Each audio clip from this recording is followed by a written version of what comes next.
Saudara-saudari yang terkasih, jumpa lagi dalam Pelita Hati hari ini, Jumat tanggal 6 Agustus 2021. Pesta Yesus menampakkan kemuliaannya.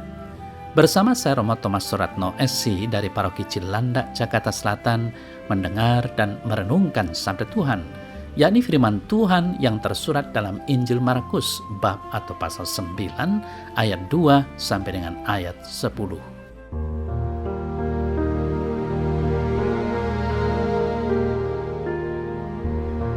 Pada suatu hari, Yesus berbicara tentang bagaimana ia akan menderita sengsara. Sesudah itu, ia membawa Petrus, Yakobus, dan Yohanes dan bersama mereka naik ke sebuah gunung yang tinggi. Di situ mereka sendirian saja, lalu Yesus berubah rupa di depan mata mereka dan pakaiannya sungguh putih berkilat-kilat. Tidak ada seorang pun di dunia ini yang sanggup menggelantang pakaian seperti itu. Maka nampaklah kepada mereka Elia dan Musa, keduanya sedang berbicara dengan Yesus. Lalu Petrus berkata kepada Yesus, "Rabi, betapa bahagianya kami berada di tempat ini. Baiklah kami dirikan 3 kemah, 1 untuk engkau, 1 untuk Musa, dan 1 untuk Elia." Petrus berkata demikian sebab tidak tahu apa yang harus dikatakannya, karena mereka sangat ketakutan. Maka datanglah awan menaungi mereka, dan dari dalam awan itu terdengar suara, "Inilah anakku terkasih, dengarkanlah dia." Dan sekonyong-konyong, waktu memandang sekeliling, mereka tidak lagi melihat seorang pun bersama mereka, kecuali Yesus seorang diri.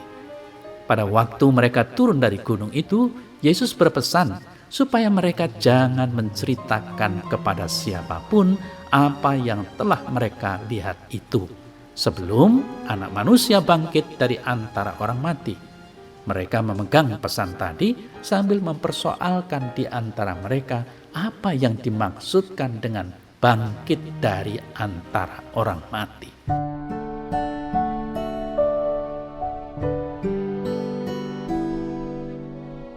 Saudara-saudari yang terkasih, warta Injil hari ini menampilkan peristiwa yang disebut transfigurasi. Transfigurasi adalah peristiwa di mana Yesus dimuliakan di gunung, serta bertemu dengan Musa dan Elia di atas gunung itu. Mukanya bercahaya dan penuh dengan kemuliaan. Hal ini merupakan puncak spiritualitas dari Yesus. Peristiwa transfigurasi Tuhan Yesus ini juga dicatat dalam Injil Matius dan Lukas. Sedangkan Injil Yohanes tidak dimasukkan kisah ini sebab dari awal Yesus sudah ditampilkan sebagai pribadi yang mulia, yakni sebagai Allah. Yohanes 1 ayat 1. Saudara-saudara yang terkasih, pada waktu peristiwa itu terdapat 3 murid Yesus yang bersama dengan dia, Petrus, Yakobus, dan Yohanes. Transfigurasi merupakan satu-satunya peristiwa di mana Yesus menampilkan kemuliaannya di atas gunung bersama dengan Musa dan Elia. Peristiwa transfigurasi ini dianggap sebagai salah satu dari 5 peristiwa penting dalam kehidupan Yesus menurut Injil, yakni pembaptisan, penyaliban, kebangkitan, dan kenaikannya ke sorga. Saudara-saudari yang terkasih, Petrus meminta kepada Yesus untuk mendirikan 3 kemah di atas Gunung Tabor. "Rabi, betapa bahagianya kami berada di tempat ini. Baiklah kami dirikan 3 kemah, 1 untuk engkau, 1 untuk Musa, dan 1 untuk Elia." Mereka bahkan ingin mendirikan kemah bagi Yesus, Musa, dan Elia, supaya kehadiran mereka bertiga dalam kemuliaan lebih permanen. Permintaan Petrus ini menunjukkan betapa nyaman mereka di sana. Petrus dan teman-temannya dalam zona nyaman di atas Tabor dan tidak mau beranjak dari situasi itu.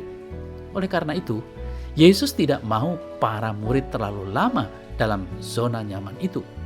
Yesus mengajak kita untuk turun dari Tabor dan menuju Golgota. Mari kita tinggalkan zona nyaman untuk berkarya dan bersaksi.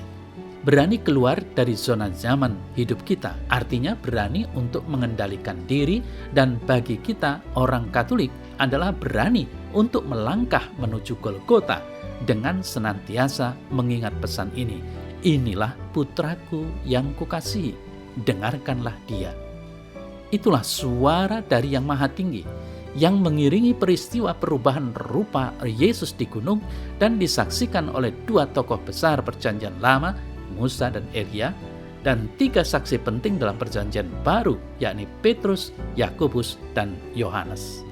Saudara-saudari yang terkasih, Yesus segera mengajak para muridnya untuk kembali melaksanakan peristiwa keselamatan. Ajakan Yesus untuk turun gunung merupakan pelajaran yang penting bagi para murid. Ternyata para murid butuh waktu untuk dapat memahami misteri sengsara wafat dan kebangkitan Yesus yang terjadi demi keselamatan umat. Mereka belum mengerti bahwa kemuliaan Golgota lebih agung daripada kemuliaan Tabor. Saudara-saudari yang terkasih, Yesus melarang murid-murid agar tidak menceritakan kepada siapapun tentang peristiwa itu sebelum ia bangkit dari antara orang mati. Hal ini sangat beralasan karena pengharapan orang Israel akan Mesias saat itu bersifat politis. Menjadi kekhawatiran bila hal ini tersebar sebelum ia bangkit, maka Tuhan Yesus beserta murid-muridnya akan menghadapi banyak kesulitan. Suasana akan gempar sebab masyarakat Yahudi saat itu menganggap Musa adalah nabi terbesar. Saudara-saudari yang terkasih, transfigurasi Yesus di atas Gunung Tabor menyatakan jati diri Kristus selaku anak Allah, sehingga kita mengenal Dia selaku Tuhan dan Juru Selamat umat manusia. Peristiwa ini untuk mengokohkan para murid agar lebih mengenal Yesus. Sehingga pentinglah bagi kita untuk menerima Yesus dan mendengarkan ajaran-ajarannya. Kita harus memberikan hati kita kepadanya agar dia tinggal di hati kita, mengisi kekosongan hati kita yang lelah berjuang setiap hari untuk menjadi anak Allah yang sejati. Kita harus membawa dalam hidup kita kasih dan damai, keadilan dan kebenaran yang telah diajarkan dan dihidupinya. Kita harus sungguh-sungguh mendengarkan Yesus, karena dengan Dialah hidup kita bisa menjadi lebih baik.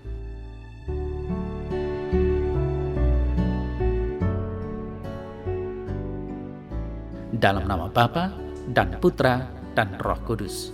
Amin. Ya Bapa, ajarilah aku untuk senantiasa menerima putra-Mu dan mendengarkan ajaran-ajarannya, sehingga hidupku semakin berkenan bagi-Mu dan makin banyak orang mengenal dan memuliakan nama-Mu. Amin. Dalam nama Bapa dan Putra dan Roh Kudus. Amin.